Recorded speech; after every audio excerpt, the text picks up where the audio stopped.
I already know this video is going to be nuts. It's a Count Dankula video called Helen Keller Was Faking It.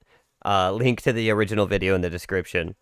I honestly would not be surprised, and I am pretty hyped to see this, honestly, which is weird to say, but I am. Count Dankula's the man, really. Count Dankula, for those that don't know, made a joke where he taught his girlfriend's pug, who she said it was the most precious thing ever.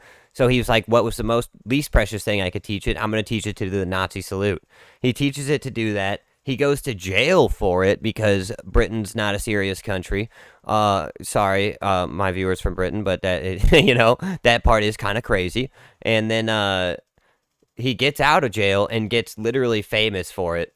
And now he's able to just do his thing, all because they wanted to shut him down. This is what I always say: if you want, like, the worst thing you can do to somebody who's a radical or whatever, if that's what you think they are, is to try to shut them down, to try to take them down, or to kick them out of spaces, like Nick Fuentes, for example. Because you go from being this guy who everybody can see and judge and all that, to being this, like, underground guy who was totally shut down by the system, and like now people feel like they're in on the little secret when they're watching you, you know?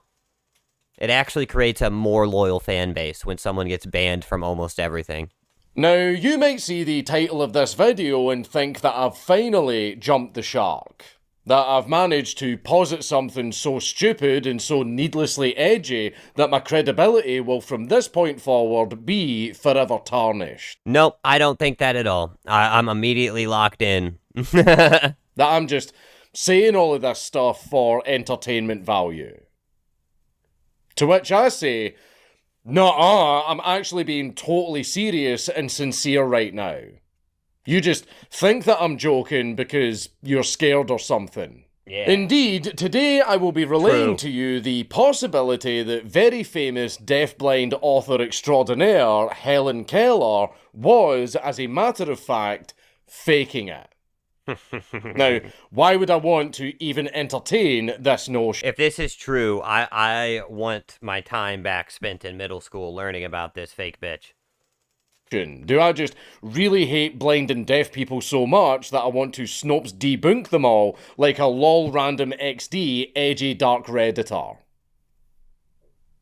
Well, yeah, a little bit, but I also want to talk about it simply because I can. And that's as good a reason as any. Hell yeah, it is. It's my channel, you're just along for the ride. Well, I mean, can you though, Dankula? Can you? Where? I wonder if Dankula still lives in the UK. Honestly, it's a real question I have, if Count Dankula still lives in the UK, because if he does, this dude is wild for still making content. It's actually wild, and it's kind of crazy that the government hasn't decided to charge him with something else fake and stupid again. Like, dude, if you're ever getting arrested for your speech in any way, then your country is fucked right now. Like, that's the truth. And the truth is that it's happening to all of us. It's not just happening to Britain. It's happening in America. Like, where people are getting arrested for criticizing Israel. That's crazy. Shut the fuck up. You're going to enjoy it. Helen Keller was faking it. Yeah, I agree. Let's just go ahead and skip through this. You know, and usually, I'm not going to sit through his intro. I've heard it way too many times. And usually I wait through advertisements. I'm not going to lie, and I watch them. But Count Dankula's advertisements are so fucking long, dude. Like, let's see. I just went 140 seconds, 160 seconds, 200 seconds, 230 seconds. Okay, so like 230 seconds of advertisement. That's way, way, way too long for me to watch it, even as a react. That's crazy, dude. That is just indulgent to the point of ridiculousness. I love Count Dankula, but that shit is getting really annoying to the point to where his commenters will just put video starts at 5:40 or 5:54. You know, they'll put that in the comments because his videos don't start for like a fourth of the video. Hide all of the paint I've spilled all over it. And it's never even a real advertisement that he actually likes or believes in. It's always like, oh, here's some VPN or here's some fucking mobile app that I've never played. Like, it's crazy. Let's better establish who Helen Keller was, just in case some of you in the audience are unaware. Helen Adams Keller was an American author famed for being blind and deaf for the overwhelming majority of her conscious existence. She was born in Tuscumbia, Alabama on the 27th of June 1880, and she enjoyed the basic privileges of sight and sound for a whopping 19 months, before having them all taken away from her by a serious illness, leaving her completely blind and deaf. So I wonder, is the theory that she did actually become blind and deaf for a little bit, but then she got older and she just continued along with it because it was easier that way for her to pretend like she was still... Because I had a stepsister who was mentally retarded and or had Down syndrome, whatever the way is to say it now. Anyways, and this girl would come over and my stepdad would, like, she was nonverbal. My stepdad had to wipe her ass for her and all kinds of shit like that. And then one day her mom comes to pick her up and tells my stepdad that not only is she verbal and she can talk pretty well, she does her math homework at her house. She has math homework. She does the dishes. So not only does she not need to wipe her, not only can she wipe her own ass and she doesn't need him to wipe her ass, but she does all this other stuff. And it's like, how often do you really think that someone with a problem, a disability or whatever, milks it, dude? Milks it for their benefit. Because I also have an old best friend of mine who has cerebral palsy, and he literally will tell me that he will play it up in front of people to get what he wants. And, you know, it is what it is, but that is the truth. Like, before she even hit her second birthday. Despite this, Helen would live on communicating via home signs before learning manual alphabet with her first teacher, one Anne Sullivan. Now, what the hell is manual alphabet? Well, it's basically those weird little gang signs that the middle-aged women in the corner of your TV throw up sometimes. Why is it always them that do sign language too? It's crazy. And it also is hilarious how often it turns out that sign language people are just making shit up. Communicate how they totally know that you shit on the floor. Basically, it was a sort of precursor to modern sign language. Kind of. I mean, a sort of proto-sign language has... Wait, so we've had deaf people for, like, ever. For probably all time. And we never found a way to communicate with them? That's wild. Always existed since the very first deaf person ever existed. And it would be unique to that specific deaf person. But manual alphabet was sort of the first stages of creating a universal standardized model. Sort of. Kinda. Helen would go on to not only receive a full education, but she also managed to, in 1904, graduate cum laude from Radcliffe College with a... We gotta start calling it something else, dude. We gotta start calling it something. We can't keep calling it cum laude. When you graduate and you're like top of your class or whatever, you can't call it cum laude. That's crazy. What the fuck? Bachelor of Arts degree. Becoming the very first deaf-blind person in history to do so. Which... maybe. Says a lot about arts degrees. Now, if you thought that the mere act of getting an education is impressive... A deaf-blind person gets an art degree. But we're totally serious. Art degrees are totally important. You haven't seen anything yet. Because indeed, Helen was also... That's also, like, gotta be the start of, like...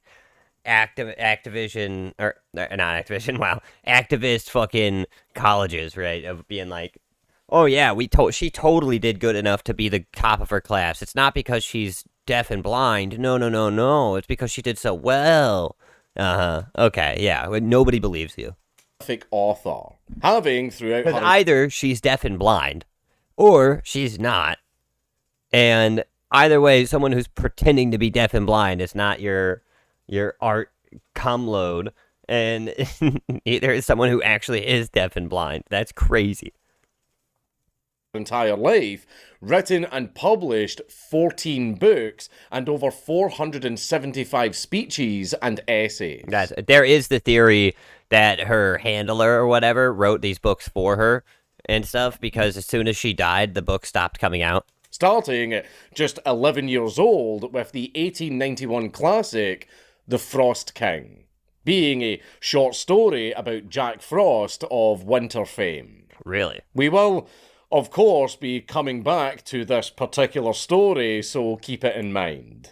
Now, independently of her illustrious writing career and being disabled and a woman, Helen was naturally drawn to the wiles of groups like the Socialist Party of America, going on to write many a memoir and essay detailing her undying love and passion for the plight of the proletarian. And to be completely fair to her, as much as I might call me LMAO post, I will. She is probably one of the few examples of a person who can support socialism and not come across as a complete freeloading dork.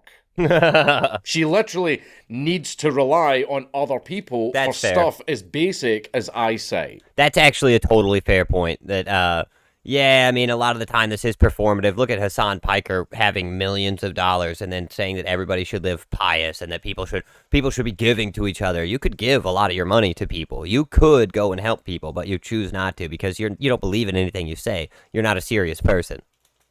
So, no shit, she's going to become a collectivist.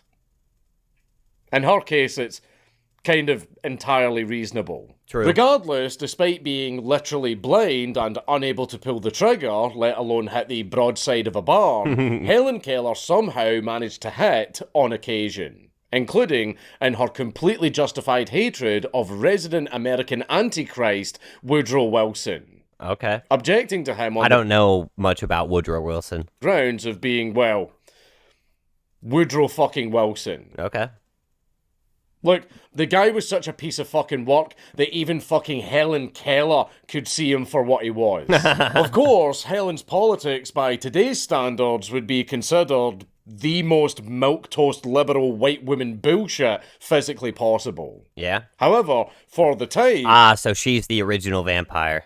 She was honestly quite the renegade, being involved in union action, suffragettism, and anti-war pacifism, when those specific eye-rolling shibboleths were actually quite groundbreaking.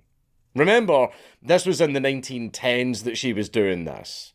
The Soviet Union was still just a gaggle of larpers scattershotted across continental Europe in exile. And... the jury was still out as to whether or not women were even sapient. You know, the reason that I think that we gave voting to everybody is actually not for freedom, and it's not to give women rights or black people rights. It had nothing to do with that. It had to do with flooding the system with so many votes that you can't see whenever someone is clearly stealing elections or interfering with them. Like, that's my belief. That's my theory. However, credit where credit is due, there was actually much more to Madame Keller than just being the warbling couch void that learned what water was and proved that if you just believe in yourself, Keanu Chungus style, you can achieve anything, TM. Look, I really don't think that war is that necessary, to be honest. Like, there's a lot of wars that we're in all the time that make no sense. And I feel like there's, there's this whole thing of like, Are you pro-Palestine or are you pro-Israel? Are you pro-Ukraine or are you pro-Russia? I'll tell you what, I'm pro-America, and I don't give a fuck what happens anywhere else in the world. I don't want to give a single dollar to any other country ever. That's how I feel. Do I want to get involved in Ukraine, Russia? Hell no. Do I want to get involved in Israel, how they're like striking Turkey now, even though they're a NATO ally, and now Marcus Rubius is coming out and saying we're going to leave NATO because, of course we are. That he also came out and said we're going to we sanctioned the ICC, the criminal court, International Criminal Court lady, because she put Bibi Netanyahu on a terrorist list, basically. A war criminals list, and so we sanctioned her. This kind of stuff is actually crazy, and it's extremely telling. I don't want to be involved in Ukraine. I don't want to be involved in Israel. I don't want to be involved in Iran. And honestly, I don't want to be involved in Britain or anywhere else. France, I don't give a shit. Canada, Canada's what I care about. Mexico's what I care about. These places that are actually close and that like actually affect our everyday lives. I don't really care what two Semites are killing each other over in a Semitic country. I really just don't care about it. It has nothing to do with me. She was, surprisingly enough, a real human being, and was savvy enough to not only wield her quite decent fame, but also strategically ham up and weaponize her own disabilities for the sake of positing and promoting No way. her desired worldview and politics. No way. Like a more partisan and marginally less unsightly Ricky Berwick. Ah. I know, what an unexpected shot across the bow. Challenge me to a fucking arm wrestle, you little gremlin. I'm fucking waiting for you. Hell yeah. And nothing better exemplifies Helen's apparatchik flair than her statements given in an interview to the New York Tribune in 1916. Appropriately titled, Why I Became an IWW. That being in reference... It is strange how after video cameras came out, there's not one single recorded instance of a deaf and blind person doing anything of significance. It's kind of wild to think about. Maybe cameras just made it impossible, now that we can actually record people and tell if they're telling the truth. Now it's impossible. What we do see, though? We see all over TikToks a lot of, like, girls faking a disease, like Tourette's, and then next week they're faking a different disease, like, oh, they can barely walk, and and then it turns out that they don't have any of it. And this happens all the time. And it's not just girls. All people do it, but it is a more common feminine trope than it is masculine, for sure. To the industrial workers of the world. Helen would go on to, in effect, proclaim... And I call it a trope because trope has to do with movies and acting, and that's exactly what they're doing. Reasoning for her deaf-blindness was not just a mere tragedy bestowed through chance and happenstance, but was instead aided through the perfidious actions of capitalism. Oh my god. Going so far as to dunk on history itself. I think that capitalism is a great thing. However, it does need to be heavily regulated. Like, I know that this might be an unpopular opinion, but the reason that we're in the place we're at today in the entire world, not just America, but the entire world, is due to unchecked capitalism. It's due to robber barons being able to run around and hoard all the wealth, and also set our rules and our laws. These are major, major issues, and that's where it all stems from. Whenever we had a corporate tax rate, whenever that actually happened, like, you had to basically put a certain amount of money back into your company or you would get a huge tax on you. That was huge. But, and also during the 1950s, you would make like 140 bars of gold. That's how much your dollar was worth whenever you worked a full year on an average salary. Today, the average salary gets you less than 20 bars of gold worth of dollars. To equal out to the average, and I'm not talking about like high paying or minimum wage. I'm talking about just the average everyday American wage that a dude would get for going to a factory and coming home. If we were to equal out to that, you'd be making about $300,000 a year today.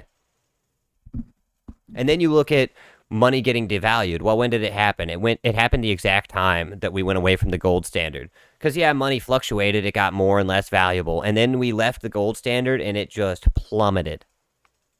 But no, yeah, that and trickle-down economics are smart, right?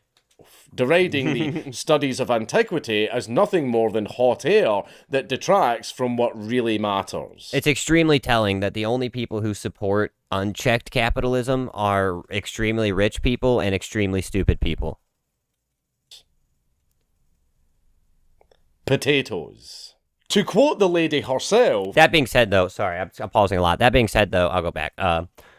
Socialism is like unchecked. Like any kind of hyper socialist country is going to fail. Any sort of hyper communist country is going to fail. Any sort of hyper capitalist country is going to fail. You need to have a little mix of socialism into your capitalism and have it regulated. That's what has made America a great country for a long time.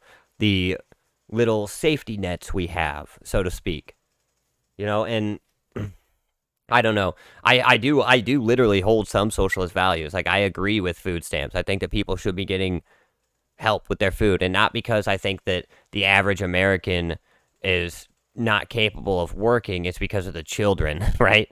The children and the old people that need it, that didn't really do anything wrong, and they're just existing. A lot of people want to talk about old people being a problem, and there are a significant amount of boomers that are a huge problem. And once they die, our political landscape will change significantly. That is true. But there are just as many, if not more, boomers who lost their home or lost all their money or just didn't save up enough, or the Social Security, when they started paying into it, it would have actually helped them if they got it. But instead, now it's basically worthless. You're getting like $800 a month. That won't even pay for your rent, let alone your food or your electric or your water. Like my great grandma worked for her whole life, bought a house with her husband, and then when she was about 80 years old, the government came and did eminent domain, took her house, took it. They gave her $30,000 for it, and then sold it for $3 million. And literally, I'm not even kidding. That's what happened. And then the people took that, destroyed the house that was on it, and built up a mansion and sold it for $10 million. So, but my grandma got $30,000 out of that, which is absolutely insane. And now she gets about $800 a month in Social Security. It's basically nothing. It's literally like that doesn't pay for anything. Potatoes. To quote the lady herself, I'm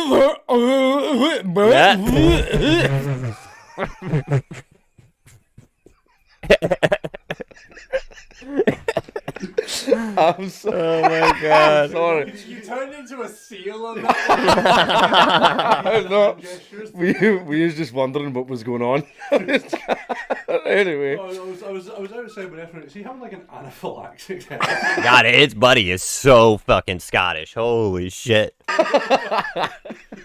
No, I was just making a really bad joke. Yeah, she should use like the fucking hand gestures, like she's doing a proper speech. Well, she does use hand gestures, sign language. Yeah, she's out there throwing jutsu, dude. Kagi Bunshin. Oh, like, yeah. Yeah, she does.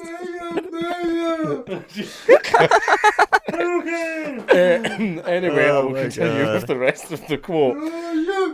To quote... Very, very offensive. To quote the lady herself, they did not teach me about things as they are today, or about the vital problems of the people.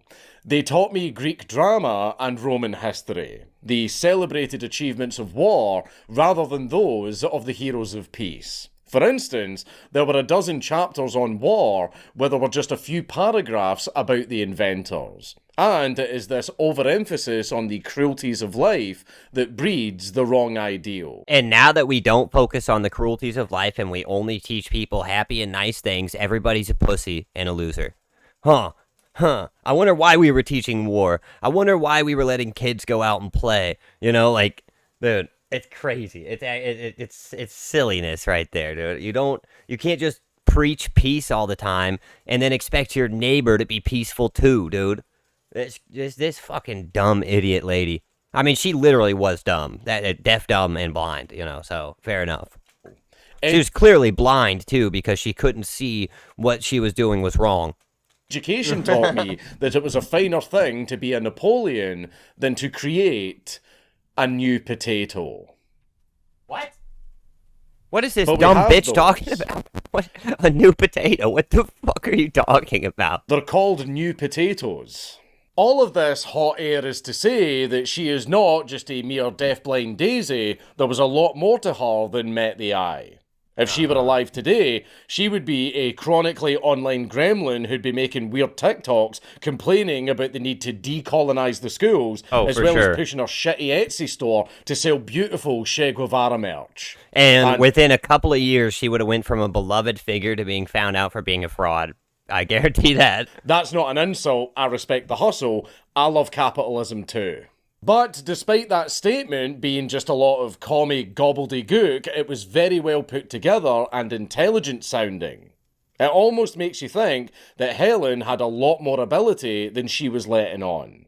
Because, sure, the indomitable human spirit TM also infests women sometimes. And we are remarkably adaptable creatures independently of said spirit. True. But being able to not only conceive of such high concepts in prose, but also being able to author hundreds of works in the condition that she was in is nothing short of an absolute miracle. It's nothing short of actually impossible. Either, these are the two options, right? Either she was not deaf, dumb, and blind, or the lady in charge of her was speaking for her and not actually, like, she didn't say anything. The lady for her was just writing and speaking for her.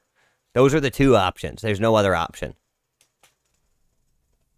Or it's extremely fucking suspicious.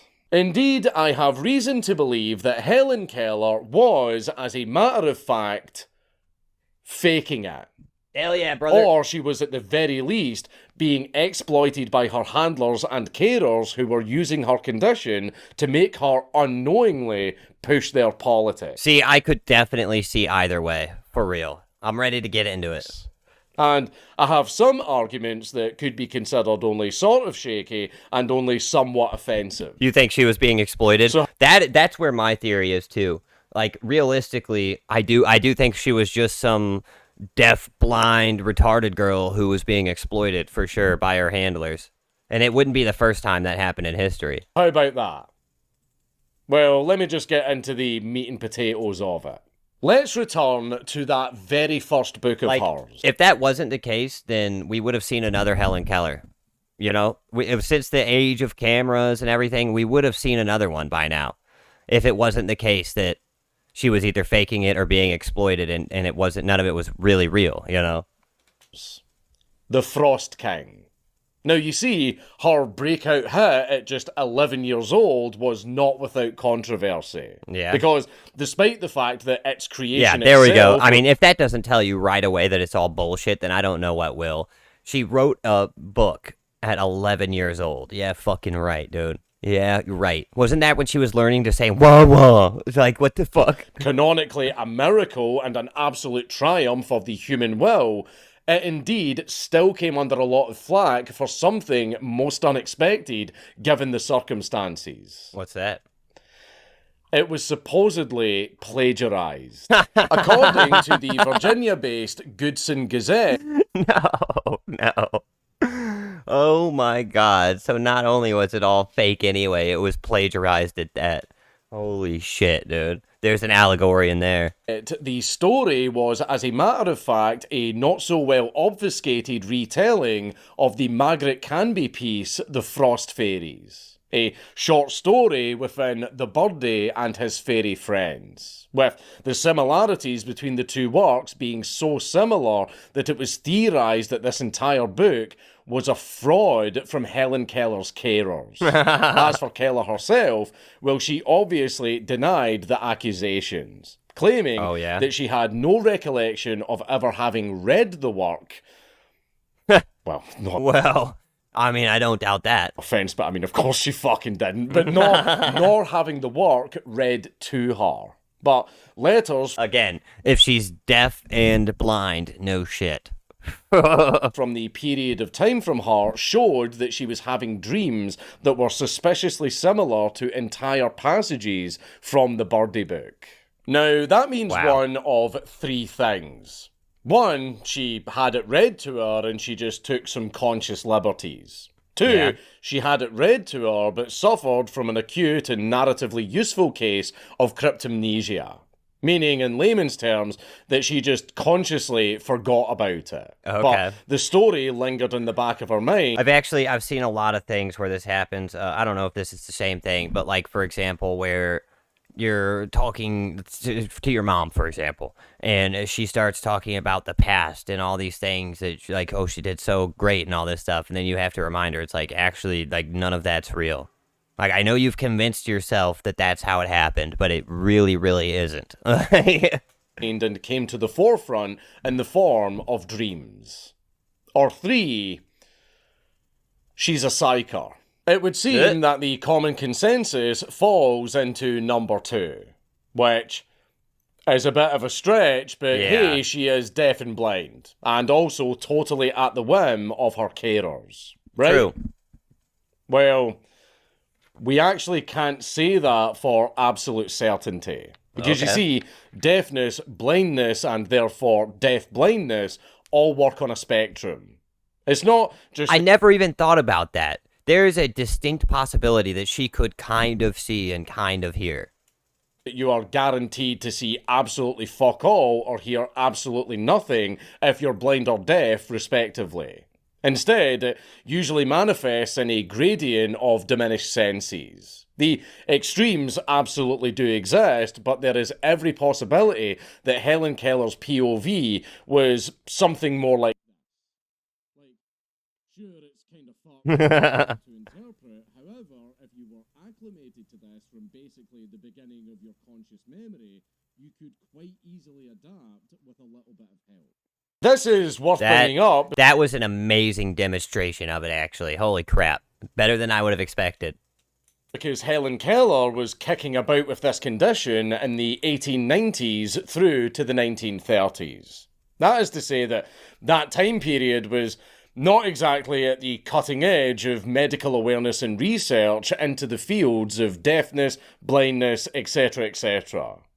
So we never really got a good measure of the extent of her deaf-blindness, and we just have to posthumously guess how disabled she really was. Though, even... Which today is like, unacceptable behavior, dude. You're not allowed to question anybody if they're, like, got a protected characteristic, you know? Even if they're a bad actor, you can't fucking criticize them because then that makes you an asshole. It's like, no, fuck that, dude. I'm gonna criticize everybody. Criticize everybody and everything at all times. I don't care if you're fucking white, black, gay, straight. I don't give a shit, dude. I'm criticizing you. Even then, in all fairness, at her most hypothetically able-bodied, she would still have needed her carer. Speaking of which, actually, Helen's carer, Anne Sullivan, is something of a complicated figure, being arguably the most important part of Helen Keller's life and acting as her de facto conduit for interfacing with the world itself. Entering her life in 1887 when Helen was just 7 years old. Yeah. Anne Sullivan would then go on to essentially Man, we were forced, every kid was forced to do this dumbass play in either elementary or middle school about Helen Keller, the miracle worker. And literally the whole time everybody's working on it, the whole time everybody's doing it and everybody's watching it, nobody ever enjoyed doing the play. It was always fucking annoying. Nobody ever wanted to do it. It's the dumbest fucking, most annoying, self-indulgent story that could be told. And it was written probably by the fucking lady who did all the thing, supposedly. Joined to her at the hip, with just about every single public appearance from that point on having Anne hanging over Helen and acting as Helen's personal C-3PO. And potentially her Grima Wormtongue. Indeed, looking through the life story of Helen Keller, one cannot help but note that there was a strange symbiosis for the pair, with Helen getting the obvious benefits of, communication. However, what's not nearly as often talked about was the benefits that Anne got. Yeah. As in, she got to essentially be the spokesperson and agent for a truly one-of-a-kind literary mind. After all, it was Anne Sullivan who would break the legendary water pump story. You know when Anne managed to... She told the story, and yeah, okay. Helen Keller, her very first word that she could actually identify with abstract spelling, which was water. Utilising a pump that they had out the back of their house in Alabama, alongside tactile charades, as well as spelling out water whilst, running water over her hand. Also, how would Helen know that it was actually water that was being poured on her hand? It could have been crude oil or even milk. Yeah. I mean, I understand that this was a breakthrough in terms of successfully linking a word to a tactile concept, but Was it, though? Come on. Yeah. And by complete coincidence, the person to relay this astonishing breakthrough was none other than Anne Sullivan herself. Yeah, I totally taught this dopey deafblind broad the word water. It's crazy. No, you can't talk to her to verify this because only I'm able to. After all, I'm the only person that knows her very particular form of communication that was very conveniently tailored by me. Wow. And no, I won't teach it to you. It's fair to be suspicious of much of Helen Keller's early life due precisely to the fact that not only were her expressions of thought mediated by this weird boomer shadowing her, but the very thoughts themselves were probably There's an allegory in that. given foundations by her. After all, who taught her the words that she's using to construct these thoughts? Exactly. Yeah. It's fucking Anne Sullivan. Yeah.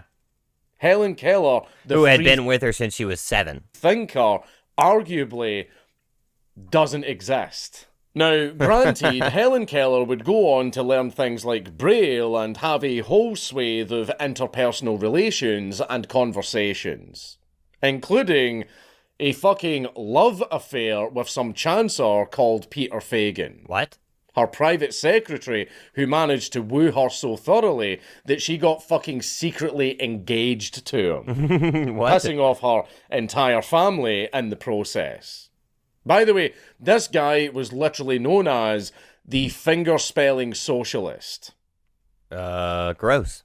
Is that how she learned what socialism was? I mean, no wonder that Anne didn't approve, because that was her job. And Helen Keller was her job in a lot more ways than just being her carer. She was essentially Helen's marketing exec and agent. That's Nearly wild. every single time Helen wrote a book or a letter or made a public appearance or gave a speech, it all had to eventually be screened by Sullivan before it would finally reach our ears.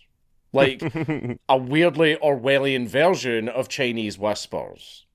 Like, that's literally the position that Nguema engineered himself into so that he could seize power and become one of the worst leaders in human history. I don't know who that is. I'm being completely serious when I say that Helen Keller is Equatorial Guinea.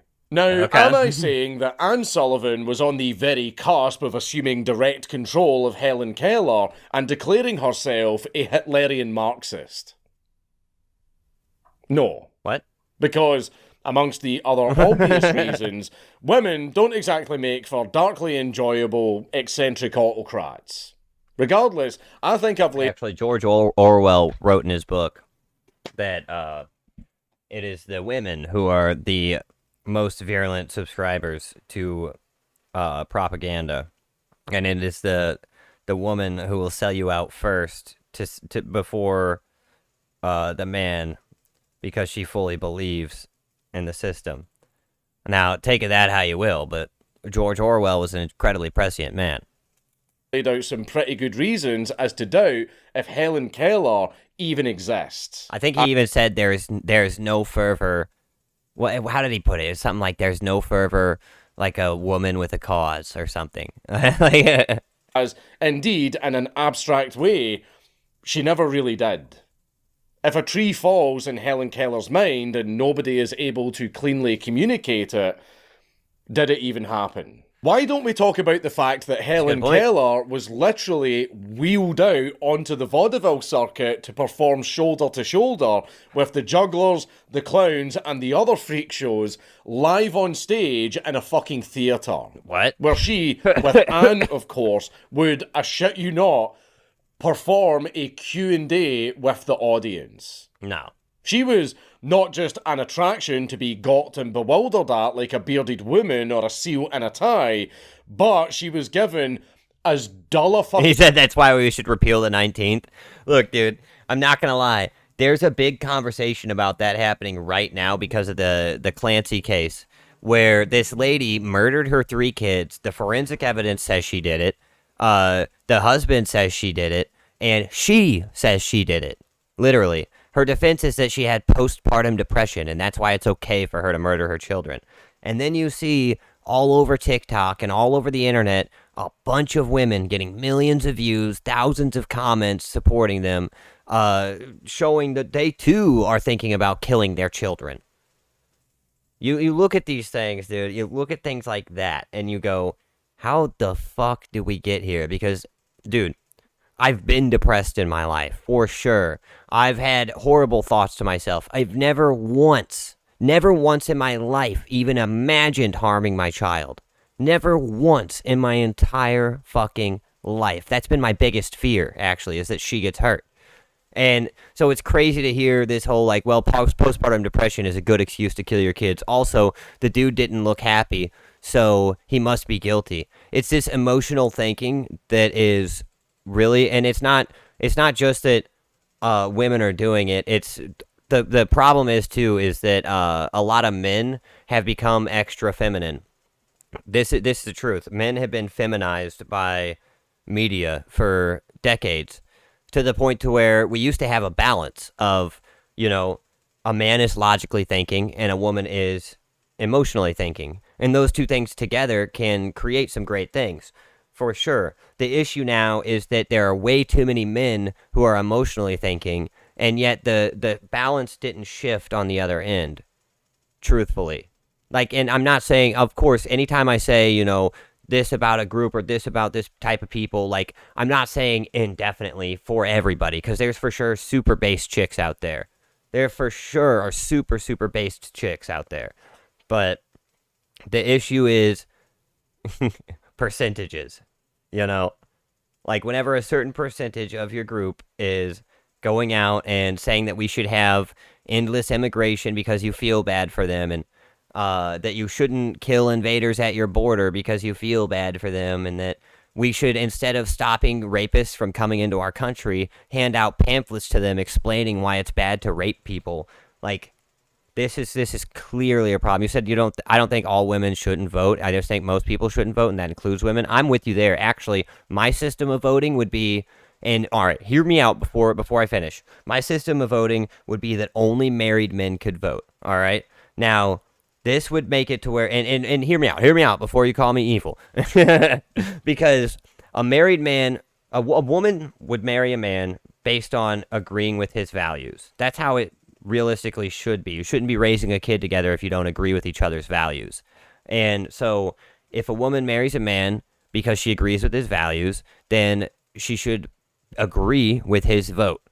If she stops agreeing with his vote, divorce is a very available thing as well. So it's not like you can't change your mind ever and move out. And this also stops dumbass single people who have no stake in the game from voting. It stops people who are too selfish or stupid to hold down a relationship. It takes them out of the voting pool. And to be fair, this would take me out of the voting pool as well, because I am not married.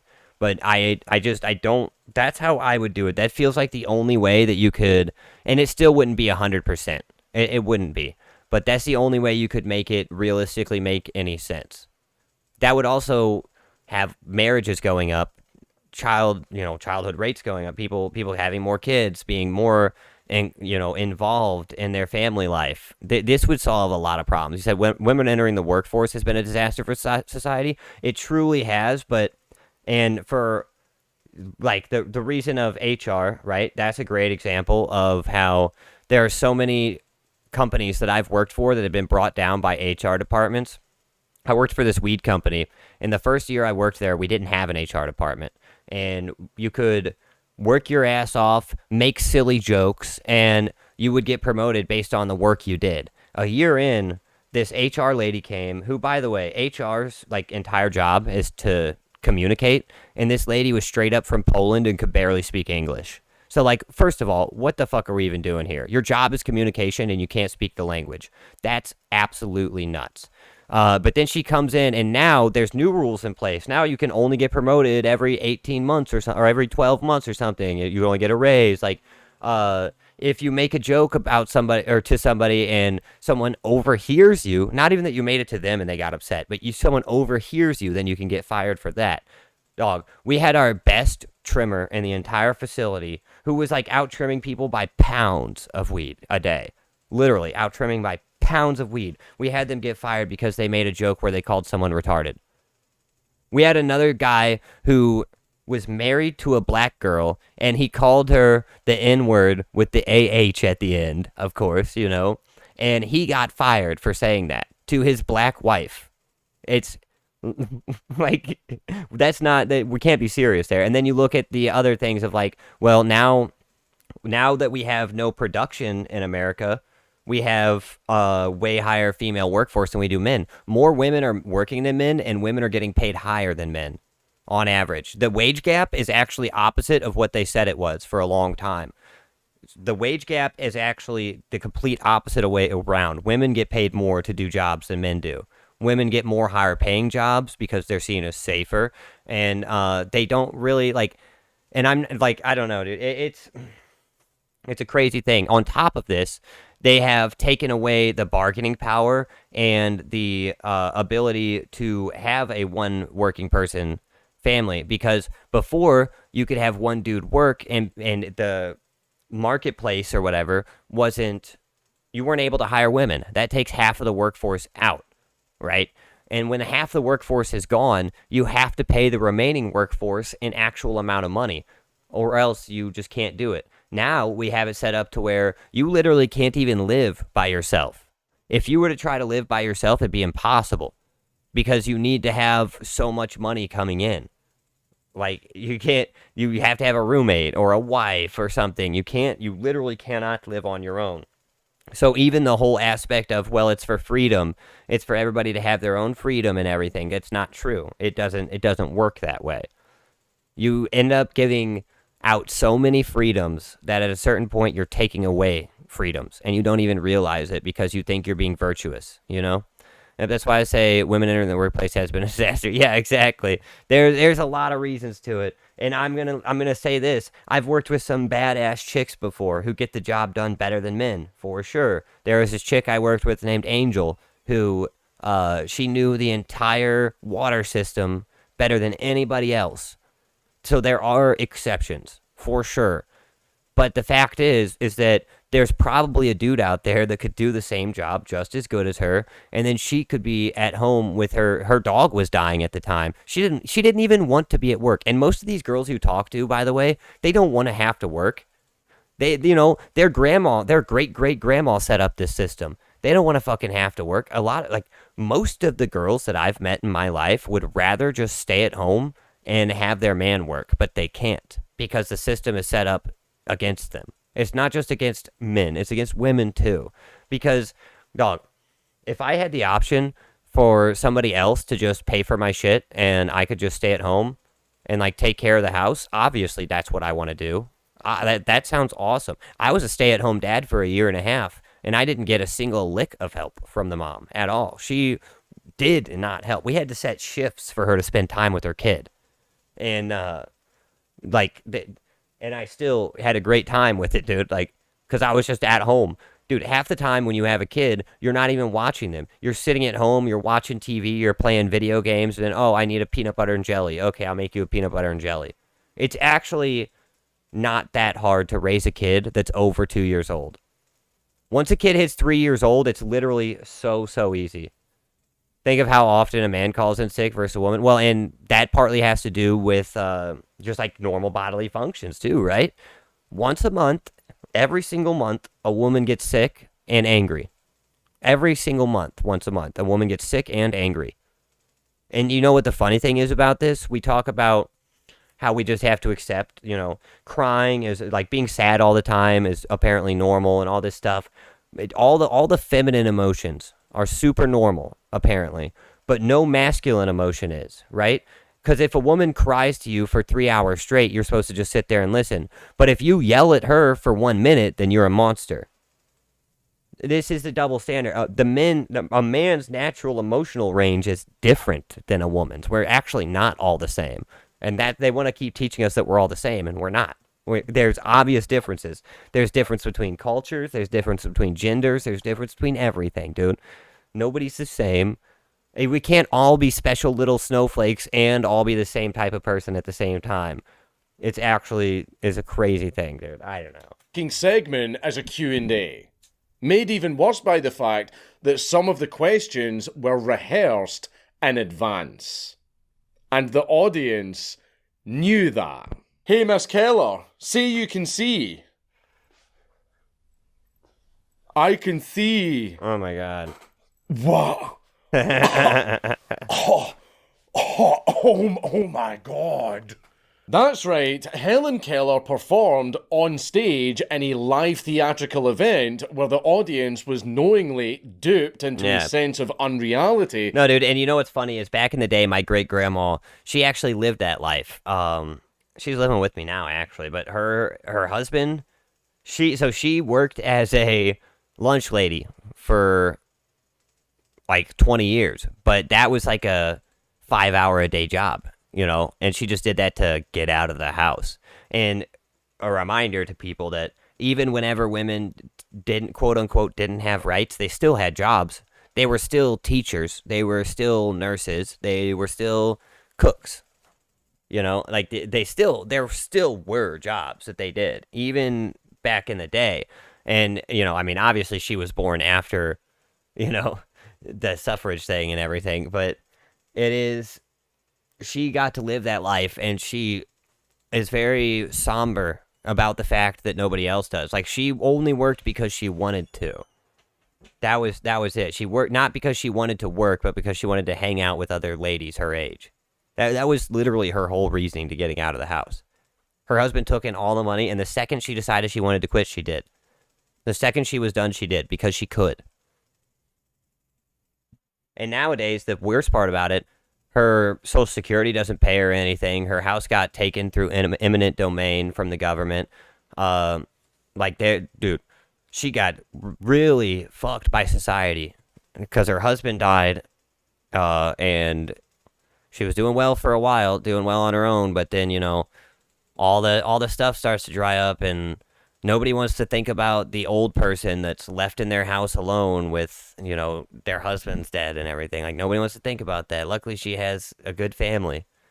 But there's probably a lot of old people out there who are just sitting there on $800 a month on their Social Security or whatever it is, just completely fucked. And there's nothing they can do. They can't work for the money now. They're too old. As the segments of the performance were all pre-planned. All the while, she was managed by a literal fucking mouthpiece. Helen Keller is a professional wrestler. Anne Sullivan is basically fucking Paul Heyman, which honestly fits because that means that Helen Keller is Roman Reigns. That's the other thing that's weird, though, about that, is that my grandma and her husband, right, together their whole lives, she married him. They were the first person that either of them were with. They got married and they never saw another person. They spent their entire lives together. He paid into Social Security his entire life, and then he dies, and she doesn't get any of the Social Security money. How does that make sense? What are we actually paying into? What's Roman Reigns known for? Saying absolutely fuck all on account of struggling to speak normally. As well as being famously ill and pointing his finger so that people can reciprocate. But honestly, too, my grandma, my mother, my sisters, all of my exes have all wished that they could be stay-at-home. Whether they were a mom or not, they wished that they could just stay at home and have their husband or boyfriend take care of them. Nobody actually wants to work these days unless it's to get out of the house for a few hours, like with my great-grandma. Nobody wants to go to work. That's crazy. I feel like I can be a bit much with the wrestling bits sometimes, but I mean, for fuck's sake, life just keeps imitating it. All of this is to say, and I genuinely cannot believe that I'm about to say this fucking sentence, Helen Keller was being actively warped by her own gimmick. Like, seriously, the fact that Anne Sullivan was also fucking blind should have made it obvious. Wait, what? Now, granted, she could not only see much more than Helen and could, actually hear things, but still, it was quite literally a case of the blind leading the blind. Not even Vince could have made that shit up. And he's made up some shit. Oh, yeah, Do you he reckon has. that Helen Keller even knew that Anne Sullivan was I wonder if that's a reference to Vince McMahon pooping on people, which supposedly he did. also blind? Does it even matter? It was seemingly all kayfabe anyway. Like, I'm not even going to bother getting into Polly Thompson, who was some random Scottish woman who literally had no experience with the blind or the deaf whatsoever, just casually learning the trade of being the Helen Whisperer and managing to assume the mantle of Keller's mouth when Anne kicked the bucket because storyline TM. Basically, Helen Keller was, for a fact, deaf and blind. Yeah. And yes, she did learn to communicate, but only in an extremely basic fashion. So, having her just so happen to be able to understand and even write about such concepts as socialism, when that just so happened to be the exact same politics of all of her handlers who were all coaching Yeah. her and who were also helping her write her work and even reviewing it themselves before it was released, before pushing for it to be published. Yeah, all right. And you know what? I just thought about this too. Part of my, I don't know why I didn't put this in earlier, part of my voting plan as well. Not only do I think that only a married man should be able to vote, but there should also be an IQ test administered before you're allowed to vote. 100% there should be an IQ test administered. We cannot keep letting these big fat dummies vote for everything, dude. For real. For real. We need to, and like I said earlier, I think that the whole voting thing, the reason why we gave so many people voting rights was not for freedom. That had nothing to do with it. If it was for freedom, they would have never allowed us to have it. It was actually for the exact opposite. It's so that we couldn't see as easily whenever people were cheating. Like with, now say what you will about Randy Fine or Dan Bilzerian, right? But Dan Bilzerian was 500 counts of votes away from beating Randy Fine. And then in the last hour, somehow randomly, Randy Fine's vote count doubled, and Dan Bilzerian's vote count went down by 2,000. Now, if you don't think that there's something fucked up going on there, then you're just an idiot. I'm sorry. He literally lost 2,000 of his 8,000 votes. I know people with mental disabilities to vote. Yeah. Oh, yeah. Same. No, straight up. I know, like, people that don't even read what they're voting for. We had a recreational marijuana amendment in Missouri years ago, before we got the actual one passed. And on it, luckily, the people that voted for it were just like, no, because they hate weed and they're old people. But in the bill, what it said was there was going to be one guy who was going to be in, and this was the guy who authored the bill, and he was going to be the one guy in charge of all marijuana regulation in the entire state. Just this one fucking dude. Luckily, that got voted down, except unluckily, you know what got voted in? Now we have, and I'm not kidding, a literal council of Karens that run the Missouri marijuana industry. They do all the regulations and everything, and they can't make up their fucking mind. And when I say a council of Karens, I mean, you can look up a picture of it yourself. It's literally all middle-aged women with bob cuts. I'm not even kidding. I'm not even fucking kidding with you. That's the entire Missouri Marijuana Regulatory Board. They will come out one year and they will tell you, you don't actually need to get fingerprinted to work in weed. And then the very next year tell you, now you have to get fingerprinted, and because you work in weed, you have to do it no matter what. Dog, it's crazy that they're making weed workers get fingerprinted to work in weed. That's actually nuts. At the same time, you can be turned down for a loan because you work in weed, because the regulators don't actually care about that. The businesses can't put any of their money in banks for real because, again, not federally insured, or it can't be federally insured if the weed is federally illegal. So they don't care about any of this stuff at all. They don't care even a little bit. They're just there doing shit. That's it. Like, literally people that live in group homes and they can vote. Yeah, and that's ridiculous. It's so stupid. I legitimately believe that we need an IQ test for anybody to be, like, that's the start of it. That's not where I would end, but that would be the first thing I enact, was an IQ test for voting. If you are under 100 IQ, you're not allowed to vote. You have to be at least 101.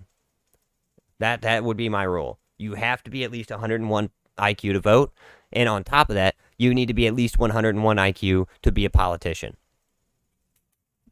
Nah, I'm sorry. It was I mean, She just so happened to have the exact same politics as the people who were translating her speech.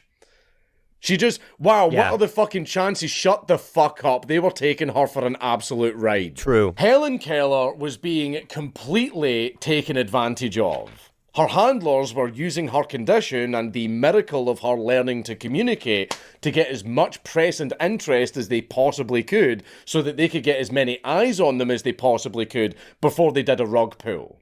Look, we taught the little deafblind girl to communicate. Yay! Anyway, socialism. Yeah. It was pretty obvious what they were doing.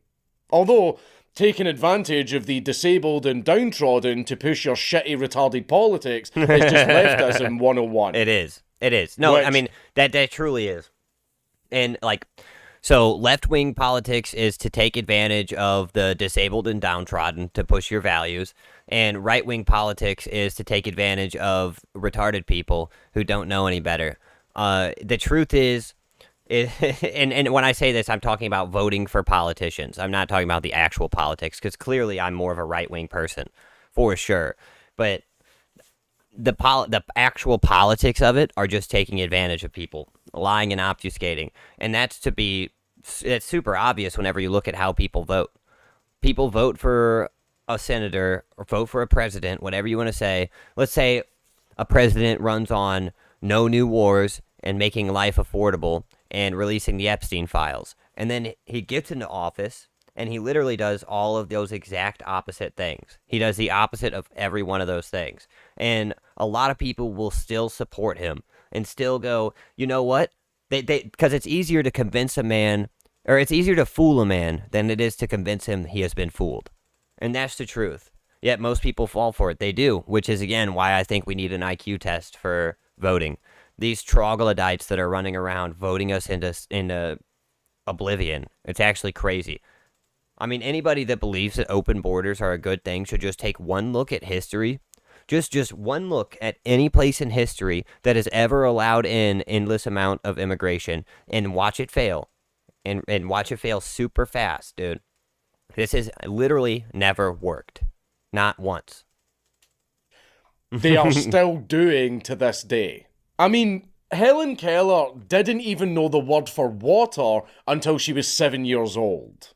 But Yeah. then, just 4 years after that, when she was just 11... You can't change the mind of a person that doesn't have a mind. That's true. There's an Asmongold quote. I don't know if he came up with it, but he says it a lot that I really like, where he says, "You can never reason a person out of an idea that they did not reason themselves into." Which is a big problem with emotional thinking, honestly. She apparently wrote an entire book, and then it turned out that the book was heavily plagiarized. And I'm not being mean here, she clearly didn't read the book it was plagiarized from. It was blatantly her handlers. The entire thing was a fucking scam. I believe that they were faking all of her books and speeches and writing them themselves to make themselves look like the miracle workers that would garner fame, which they could then use to push their shitty politics. Which they literally made a play about themselves called the Miracle Worker. Helen Keller was completely taken advantage of. And how was she supposed to argue her own case when those that she required on for communication were the very scumbags who were using her? But all of that is neither here nor there. At the end of the day, Helen Keller, like wrestling, is real to me. Because I also hate Woodrow Wilson. However, I want to know Helen more about Keller, Woodrow the now. gimmick, and Helen Keller, the person, are very different. Probably. After all, the disease was probably very, very real, the deaf-blindness was probably very, very real, Yeah. and the lump sum of her opinions were probably real. Maybe. But Well, when you're raised from 7 years old by a person, that makes sense, actually. to what extent? Well, that's just kayfabe, baby. That was a great video, dude. I love Count Dankula. Holy shit. It got me juiced up, dude. I really do think that there's a lot of problems in America that could be solved literally just by enacting an IQ test for voting, making it to where only a married man can vote, and literally canceling the entire Congress. Everybody that's in Congress right now is bought and paid for by a foreign country. There's the whole, I love Dankula, hell yeah, me too. There's a whole thing right now that's like, oh, you either have to support Israel or you have to support Palestine. How about no? How about I don't support either of these places? I don't give a fuck about them, and I will let these Semitic cultures do their own thing. And that's the thing that I think is funny. Anti-Semitism is only spoken about for Jewish people, but like anybody who's born in the sandy places, they're all Semitic peoples. And it's funny to me that Israel is actually the most anti-Semitic country that ever existed. That is hilarious to me.